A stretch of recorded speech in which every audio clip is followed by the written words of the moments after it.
Tonight, breaking news, the FBI on this new discovery. Has another balloon been discovered? Also, the life-threatening blizzard slamming the U.S. and the collision on a major bridge, the truck dangling, rescuers praying with the woman driver. First tonight, that news just coming in. The FBI now investigating debris that's been found. The question, could this be another balloon? Where it's been found, and Pierre Thomas standing by. The monster blizzard slamming the West from California to Nevada to Colorado. Up to 12 feet of snow possible in some places, life-threatening conditions, winds at the higher elevations well over 100 miles per hour. And where this is all headed. The same system set to bring tough conditions to Texas as those massive fires burn tonight. One fire burning more than 1 million acres now, the horrific images coming in. Tonight, one day after the deadly chaos surrounding the desperately needed aid arriving in Gaza. Tonight, President Biden saying American aid drops will begin in Gaza. Back here in the U.S., that collision on that bridge and then the daring rescue over the Ohio River. A tractor trailer dangling 70 feet in the air. Firefighters trying to reach the woman driver who was praying. They say they began to pray with her. The future of 2 trials tonight involving Donald Trump. The classified documents case at Mar-a-Lago. The special counsel tonight saying there is no rule that says the trial cannot be conducted in the weeks before the election. And in Georgia tonight, will the DA stay on the case? Russians turning out to honor leading Putin critic Alexei Navalny, an act of bravery in that country. James Longman reporting. Back home tonight, police need your help. Looking at these images, the urgent search tonight, they say what appears to be a man possibly abducting a woman, and where they're searching. We have news on the Duchess of York tonight after being diagnosed with skin cancer, what doctors are now saying. Also, the sentence tonight for the man who shot into that car with several young women inside. They had pulled into his driveway by mistake. What the judge has decided. And the flight to Newark diverted to Maine because of passengers on board. From ABC News World Headquarters in New York, this is World News Tonight with David Muir. Good evening, and it's great to have you with us here on a Friday night. And we do begin with breaking news. This new discovery off the coast of Alaska. Fishermen finding debris and reporting it to the FBI tonight. The question this evening, could this be another spy balloon in U.S. territory? And given what the U.S. has seen, the FBI is taking this very seriously. Our Chief Justice correspondent, Pierre Thomas, leading us off tonight. Tonight, the FBI investigating reports of another possible spy balloon flying in U.S. airspace. The FBI becoming involved after fishermen discovered a concerning object off the coast of Alaska. According to sources, the fishermen suspect it might be some kind of surveillance balloon. But tonight, the FBI is describing the unknown object as debris. Sources telling ABC News the FBI and other agencies will assess the object when it makes its way to shore this weekend, determining what, if anything, should be done next, including whether it will be flown to a government facility for further analysis. Just last week over Colorado, NORAD sending up fighter jets to intercept a high-altitude balloon, flying at 43,000 to 45,000 feet. It was determined not to be a threat to national security, but President Biden and the White House tracking the balloon's course. The administration keenly aware of such incidents, coming just a year after a Chinese spy balloon was spotted flying clear across the country. President Biden ordering it shot down off the coast of South Carolina. Its payload alone, the size of 3 buses. David, you're seeing such a rapid response in part because of that massive Chinese spy balloon recovered last year, which we're told had expansive surveillance capabilities. These matters are now treated seriously until an assessment can be made one way or another, period. David? Not taking any chances. Pierre Thomas leading us off. Pierre, thank you. We are also tracking a monster blizzard slamming the U.S. at this hour from California to Nevada to Colorado. They are warning of life-threatening conditions in some areas. Snow in some places up to 5 inches an hour, up to 12 feet of snow possible. Winds topping 100 miles an hour, torrential rains at lower elevations. And this all moves into Colorado and Texas, where it could fuel those fires. Tonight, whiteout conditions. This is Soda Springs, California. People warned to stay inside, told to keep several days of food on hand. Even ski slopes have shut down. Yosemite National Park closed to visitors tonight. ABC's Faith Abubey from California now.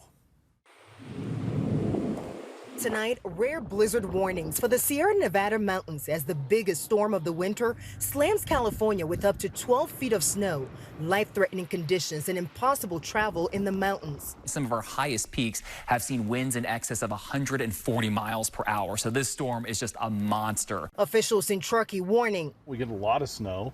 But we don't get blizzard conditions. We don't get conditions where if somebody were to walk out of their house down to the street, be completely disoriented and not know how to get back to their house. The worst of the conditions expected tonight through Saturday.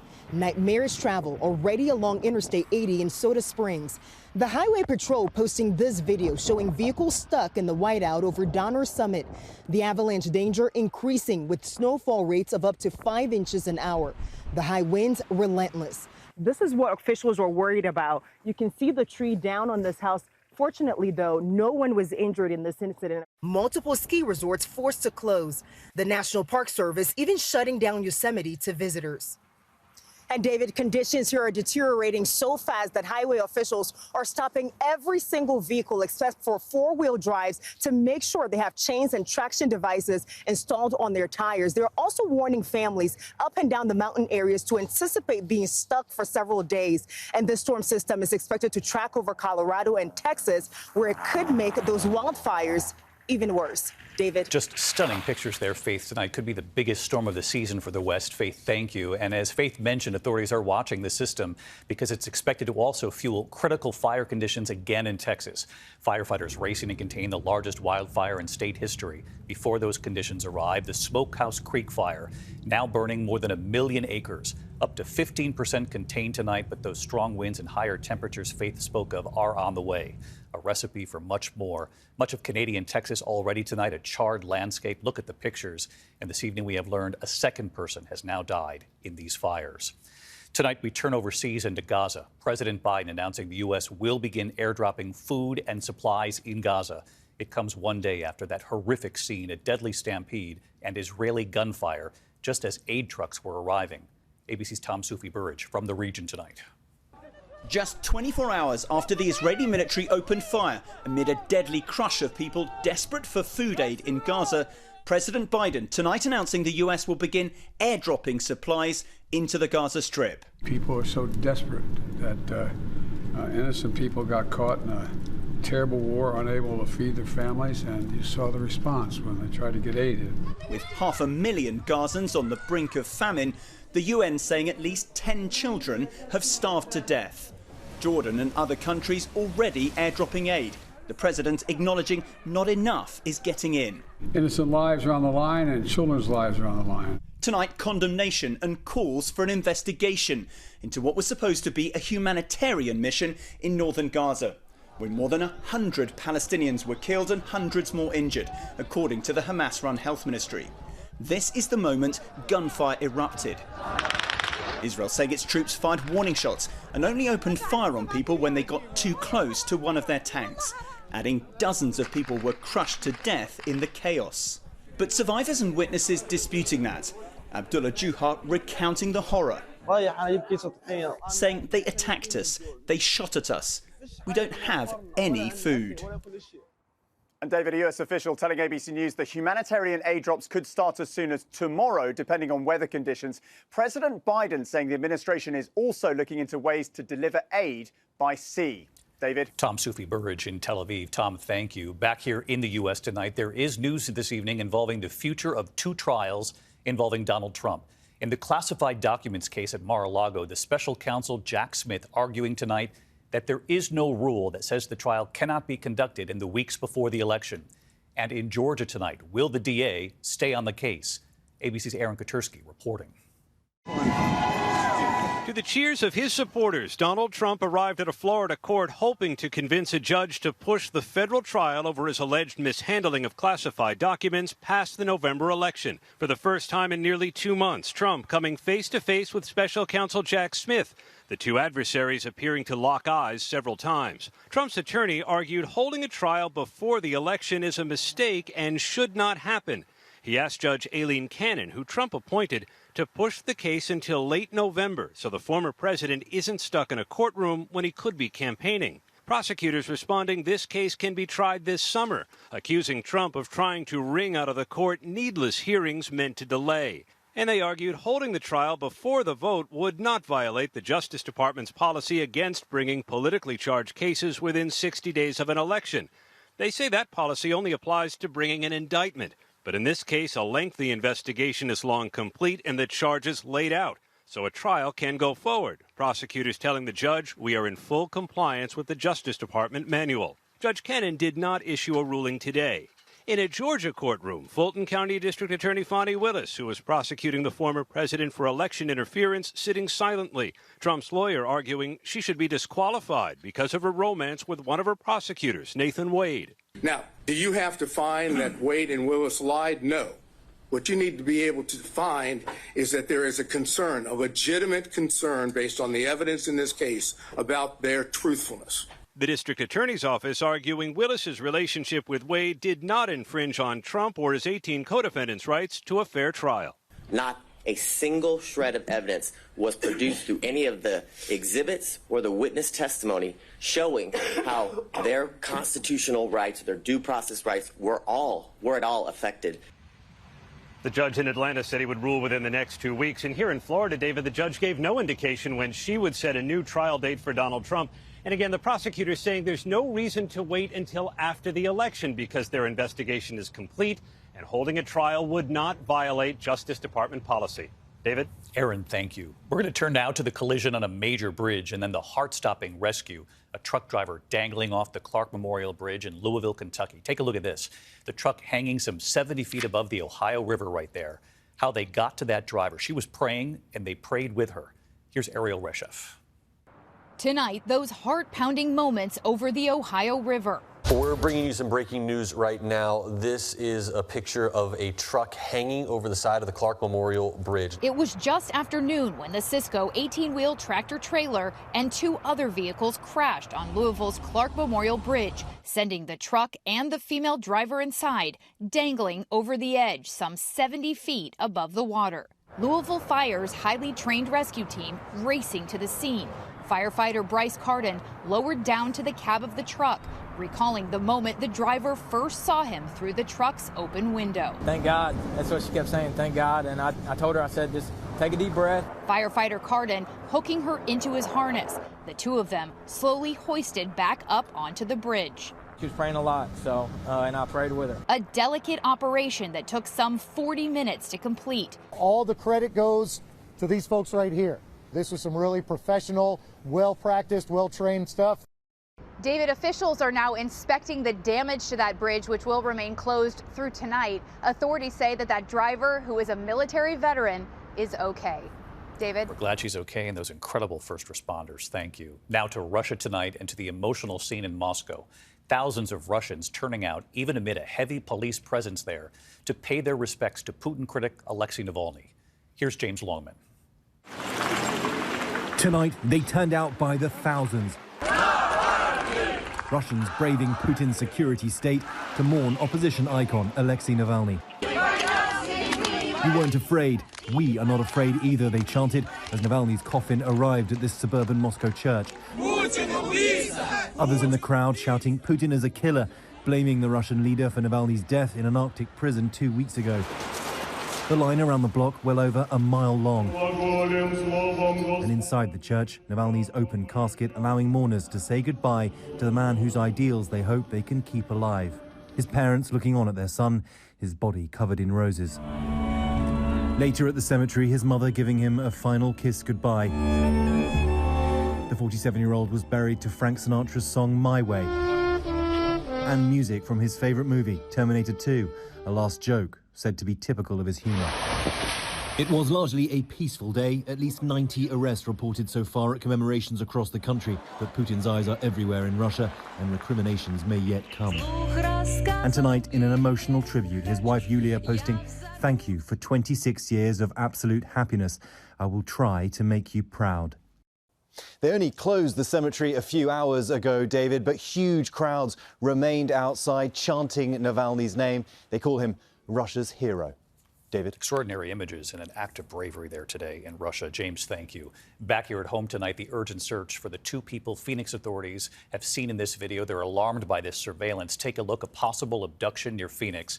Surveillance from a gas station showing a woman leaving an SUV, starting to run away.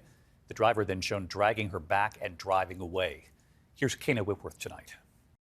Tonight, a desperate search for two people in this chilling video showing a possible abduction. A man grabbing a woman and forcing her into a car in Buckeye, Arizona.